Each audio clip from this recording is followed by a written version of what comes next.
Hi everybody, Rachelle Jones, Lunch and Live 11:45. It is the last Friday in August, so it's August 30th of 2019.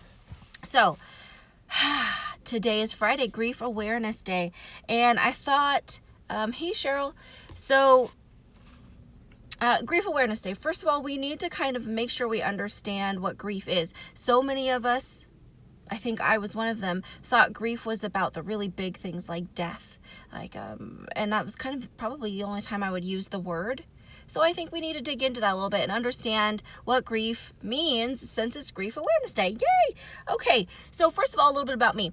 In my young years, my husband and I were married at 19, and we went into the Air Force together. So we served.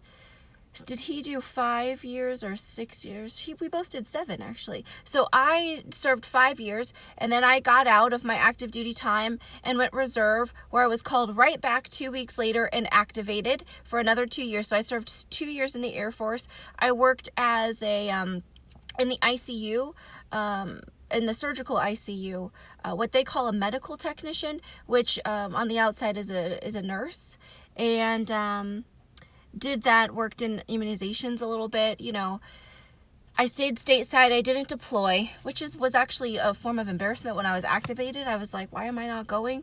I don't understand, but I was grateful to be at home still. So, okay, so I am an Air Force veteran, and so here's the thing. Veterans need our help, guys. They're going through something, especially in the Air Force specifically. Suicides are through the roof this year. So I think this is really important, and I need your help. This is a call for help, a call for action. Before we get there, though, let's talk a little bit. Grief is, this is just the dictionary definition, it's not fancy. The grief means your normal and natural feelings about change. When something changes on you, you have feelings bubble up, and that's just defined as grief. Not anxiety, not stress. It's not a disorder. It's not a disease. It's not a weakness. It's not some kind of condition. It's just a definition to what you're feeling. And you could be feeling a myriad of things once something changes on you. That's how you define grief. That's just the way that you feel when something changes. So if your safety changes, you're feeling grief. If your situation changes, you're feeling grief. If you move, you're feeling grief. If you wish something could change, if you wish you could have been present for something and you weren't able to be, that's grief, right? So if you wish it could have changed, the situation could be different, or could have been different, or something suddenly changed on you and you just don't know how to process it just yet, that's defined as grief. Military specific types of myths, I think we have those 6 most common ones, and we can find a whole bunch of other myths or pieces of misinformation, just stuff that's not helpful and not correct. But I was thinking military minded. So the very first most common one of those 6 that I think is highly used and abused in the military would be don't feel, or don't feel bad. There's no time for that. You got to get moving. You got to keep going. Yes, I know that just happened, but you got to keep going, right? They might have a debrief a little bit, probably not, especially in a wartime situation. You just keep going. You just keep going. You just keep going. Or even stateside in the hospital, right? If we're running a code on someone for hours and hours, you don't get to stop. You don't get to stop until it's time to stop.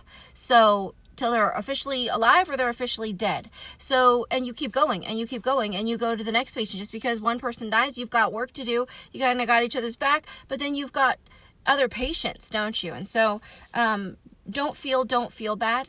Just keep going. So the next myth is keep busy. Just keep busy. Keep going. Keep moving. Come on, soldier, we got stuff to do, right? Come on, airman, we got stuff to do. You've got work to do. You've got a job to do. I remember a very small example. I went into the Air Force thinking that I would be able to try out for the softball team, and my sergeant wouldn't let me go to Florida and try out. And he didn't know anything about me. He didn't know my skill or anything.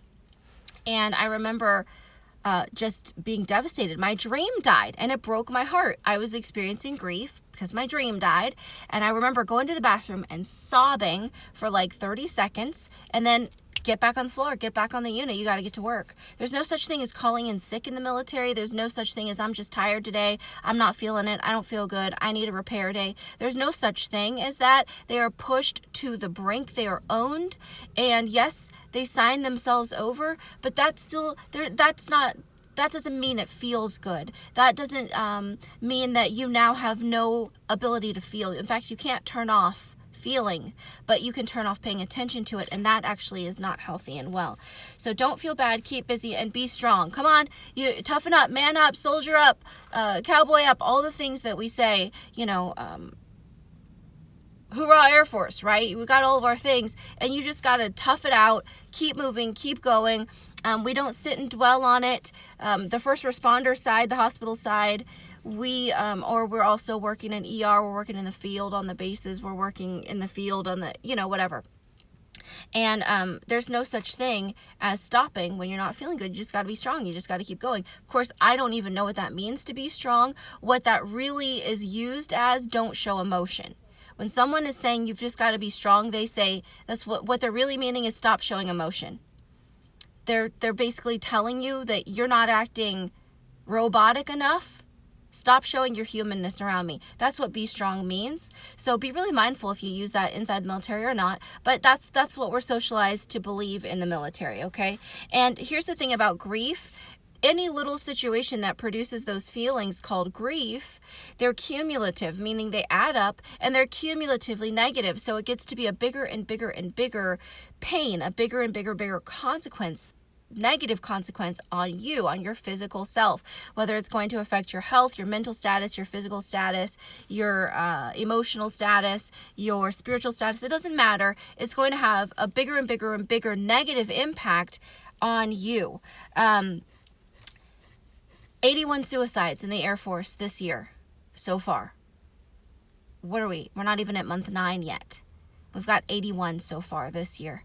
A good little saying that I really like, not like because it's awesome, but it's powerful in the military community, the veteran air, this is for active duty or veteran, by the way. Hey, thanks for joining, Jackie. So I don't complete suicide because I want to hurt anyone. I complete suicide because I don't know what else to do with the pain. Now think about that. Do you know anyone who's taken their life by suicide? Who's walked through and completed suicide? Were they hurting? Maybe you didn't know at the time, but when you look back at it, were they hurting? Oh my gosh, that was really bothering them and I didn't know. They're not trying to hurt anyone. They're just trying to take a pain pill. Make that pain stop. They don't know what else to do about it, just like I didn't. I showed up to this grief recovery method for my personal self when my father completed suicide because I didn't know what to do with the pain. And I thought, am I going to be sad to the point where I'm going to take my life too? I was sitting catatonic for a week without words. I didn't know what to say or do. I was stuck. I was frozen, and I was in a battle on both sides. You're no good. You're not worthy. You're not lovable. You're not important. You're invisible. But in the Air Force, I was part of the suicide awareness team. So guess what? On this side, I'm telling myself, you are no good. You're a joke. You're a fraud. You're not worthy. I was stuck frozen in between this hell going on. And I thought, am I going to take my life too? That's why I came to the grief recovery method. And our military members, active or veteran, are going through similar things because they've been taught and socialized to believe there's no time for feelings here. We've got a mission to complete. So please be aware of that. It's not a choice to hurt people. It's a choice to save them and relieve their pain. Grief, when it builds up, we're blinded. We're sitting in a dark, heavy, Thule fog. If you know about fog, right?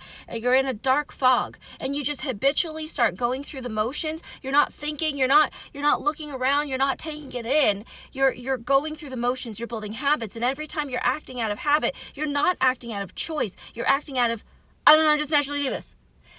And I don't know, I just naturally do this is not an engagement with your heart, mind, and soul. So habits are not about choice. Military members are usually acting out of habits. They're trained again and again and again and again under this condition, that condition, go, go, go, go. And there's no time to think.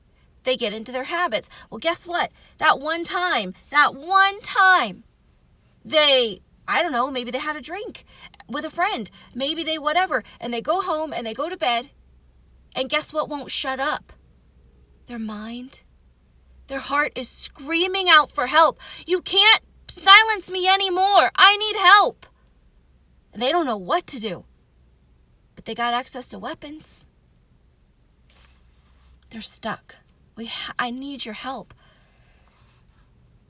We want our military members to be resilient, right? To get knocked down, like we do, to get knocked down and to be able to get back up. We want resiliency. We need the resiliency factor to go high, not I get knocked down enough times and I get back up and I get knocked down and I get back up, but every time I get knocked down deeper and lower. Well, I'm not really bouncing back, am I? That's not resiliency. So we want to get them to be well, not just stand up and take more shots, literally or figuratively. And that's going to practice fitness. Fitness is about regularly putting it into practice. That's what these tools are. It's about building resiliency. It's about building wellness by building fitness, showing you what to do moment after moment after moment, because regular life, military life, you're going to get knocked down again and again, emotionally, physically, spiritually, right?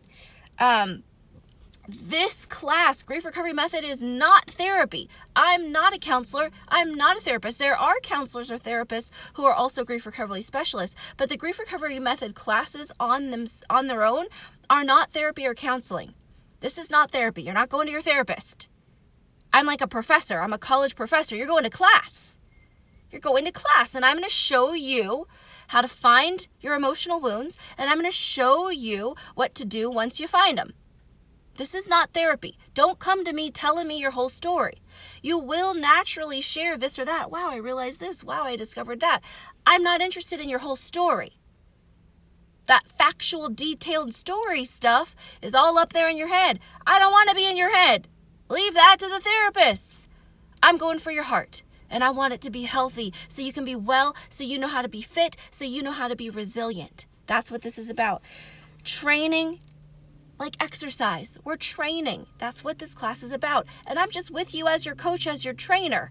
And I'm using the tools, methods, and ideology of the Grief Recovery Method. So this is what I need. I need you guys to help me. I'm one voice.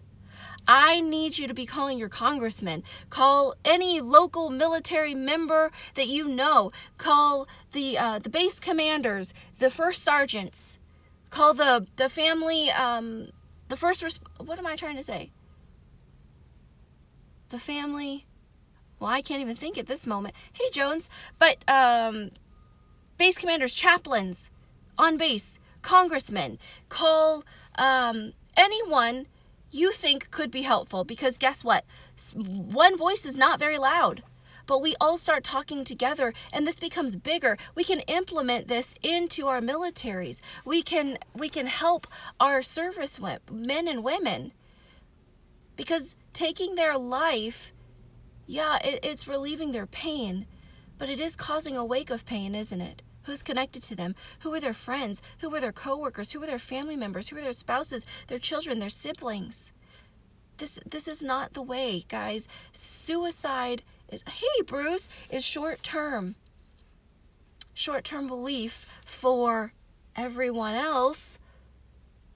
For like a minute, you're relieving your pain, but it's actually bigger. It's causing a bigger problem, because I know you could be better.